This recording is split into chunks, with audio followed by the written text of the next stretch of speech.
सरस्वती व्यासं ततो जयमुदीरये। मूकं करोति वाचालं पंगुलं लङ्घयते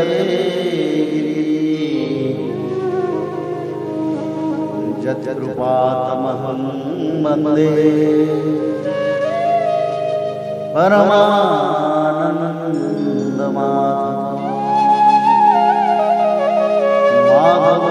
माधवो वाक्यं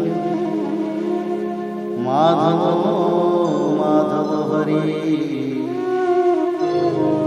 परन्ते साधवा नित्यं सकलकार्येषु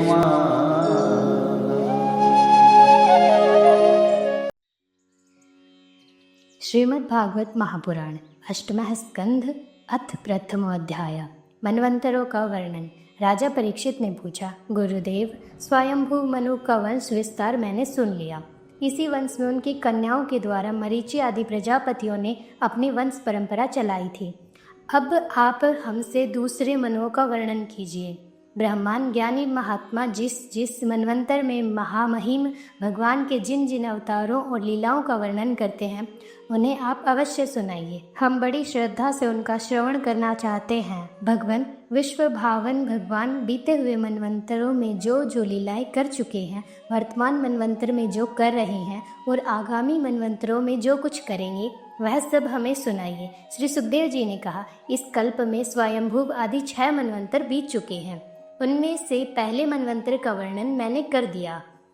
उसी में देवता आदि की उत्पत्ति हुई थी। स्वयंभू मनु की पुत्री आकुति यज्ञ पुरुष के रूप में धर्म का उपदेश करने के लिए तथा देवहूति से कपिल के रूप में ज्ञान का उपदेश करने के लिए भगवान ने उनके पुत्र रूप से अवतार ग्रहण किया था। परीक्षित, भगवान कपिल का वर्णन मैं पहले ही तीसरे स्कंध में कर चुका हूँ। अब भगवान यज्ञ पुरुष ने आकुति के गर्भ से अवतार लेकर जो कुछ किया उसका वर्णन करता हूँ। परीक्षित, भगवान स्वयंभू मनु ने समस्त कामनाओं और भोगों से विरक्त होकर राज्य छोड़ दिया। वे अपनी पत्नी सत्यरूपा के साथ तपस्या करने के लिए वन में चले गए। परीक्षित, उन्होंने सुनंदा नदी के किनारे पृथ्वी पर एक पैर से खड़े रहकर 100 वर्ष तक घोर तपस्या की। तपस्या करते समय वे प्रतिदिन इस प्रकार भगवान की स्तुति करते थे।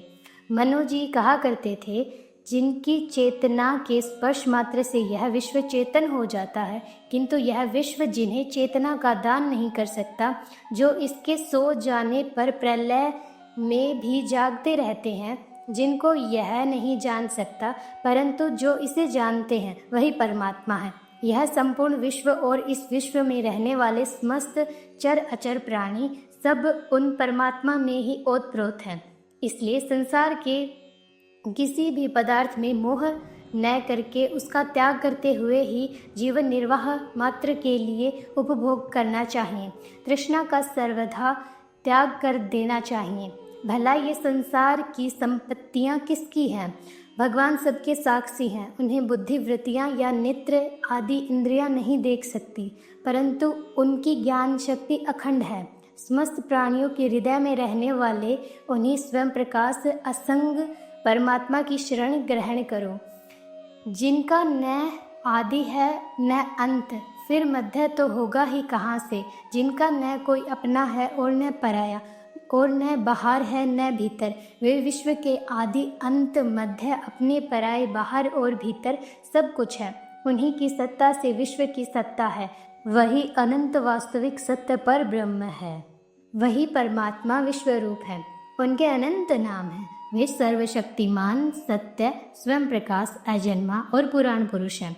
वे अपनी माया शक्ति के द्वारा ही विश्व सृष्टि के जन्म आदि को स्वीकार करते हैं और अपनी विद्या शक्ति के द्वारा उसका त्याग करके निष्क्रिय सत्स्वरूप मात्र रहते हैं। इसी से ऋषि मुनि नैष्कर्म्य स्थिति अर्थात ब्रह्मा से एकत्व प्राप्त करने के लिए पहले कर्मयोग का अनुष्ठान करते हैं। प्राय कर्म करने वाला पुरुष ही अंत में निष्क्रिय होकर कर्मों से छुट्टी पा लेता है। यो तो सर्वशक्तिमान भगवान भी कर्म करते हैं, परंतु वे आत्म लाभ से पूर्ण काम होने के कारण उन कर्मों में आसक्त नहीं होते।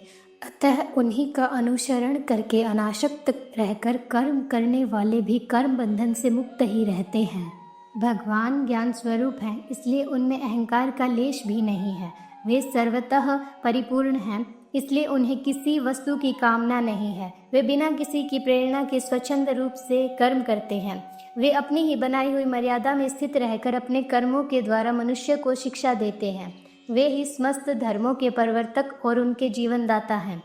मैं उन्हीं प्रभु की शरण में हूँ। श्री सुखदेव जी कहते हैं, परीक्षित, एक बार स्वयंभू मनु एकाग्र चित्त से इस मंत्रमय उपनिषद स्वरूप श्रुति का पाठ कर रहे थे। उन्हें नींद में अचेत होकर बड़बड़ाते जान भूखे असुर और राक्षस खा डालने के लिए उन पर टूट पड़े। यह देखकर अंतर्यामी भगवान यज्ञ पुरुष अपने पुत्र याम नामक देवताओं के साथ वहां आए। उन्होंने उन खा डालने के निश्चय से आए हुए असुरों का संहार कर डाला। फिर वे इंद्र के पद पर प्रतिष्ठित होकर स्वर्ग का शासन करने लगे। परीक्षित, दूसरे मनु हुए सवारोचिस। वे अग्नि के पुत्र थे। उनके पुत्रों के नाम थे द्युमान, सुषेण और रोचिस्मान आदि। उस मनवंत्र में इंद्र का नाम था रोचन। प्रधान देवगण थे तुषित आदि। ऊर्ज स्तंभ आदि वेदवादिगण सप्तऋषि थे। उस मनवंत्र में वेदशिरा नामक के ऋषि की पत्नी तुषिता थी। उनके गर्भ से भगवान ने अवतार ग्रहण किया और विभु नाम से प्रसिद्ध हुए। वे आजीवन नैष्ठिक ब्रह्मचारी रहे। उन्हीं के आचरण से शिक्षा ग्रहण करके 88,000 व्रतनिष्ठ ऋषियों ने भी ब्रह्मचर्य व्रत का पालन किया। तीसरे मनु थे उत्तम। वे प्रियव्रत के पुत्र थे। उनके पुत्रों के नाम थे पवन, सृंजय, यज्ञहोत्र। उस मनवंतर में वशिष्ठ जी के प्रमद आदि 7 पुत्र सप्तऋषि थे। सत्य, वेदश्रुत और भद्र नामक देवताओं के प्रधान गण थे और इंद्र का नाम था सत्यजित। उस समय धर्म की पत्नी सुनृता के गर्भ से पुरुषोत्तम भगवान ने सत्यसेन के नाम से अवतार ग्रहण किया था। उनके साथ सत्यव्रत नाम के देवगण भी थे। उस समय के इंद्र सत्यजीत के सखा बनकर भगवान ने असत्य परायण, दुशील और दुष्ट राक्षसों, दुष्ट यक्षों एवं जीवद्रोही भूतगणों का संहार किया। चौथे मनु का नाम था तामस। वे तीसरे मनु उत्तम के सगे भाई थे। उनके पृथु, ख्याति, नर, केतु इत्यादि 10 पुत्र थे। सत्यक, हरि और वीर नामक देवताओं के प्रधान गण थे। इंद्र का नाम था त्रिशिख। उस मनवंतर में ज्योतिर्धाम आदि सप्तऋषि थे। परीक्षित, उस तामस नाम के मनवंतर में विधृति के पुत्र वेदृति नाम के और भी देवता हुए। उन्होंने समय के फेर से नष्ट प्राय वेदों को अपनी शक्ति से बचाया था, इसलिए वे वेदृति कहलाए। इस मनवंतर में हरिमेधा ऋषि की पत्नी हरिणी के गर्भ से हरि के रूप में भगवान ने अवतार ग्रहण किया। इसी अवतार में उन्होंने ग्रह से गजेंद्र की रक्षा की थी। राजा परीक्षित ने पूछा, मुनिवर, हम आपसे यह सुनना चाहते हैं कि भगवान ने गजेंद्र को ग्रह के फंदे से कैसे छुड़ाया था।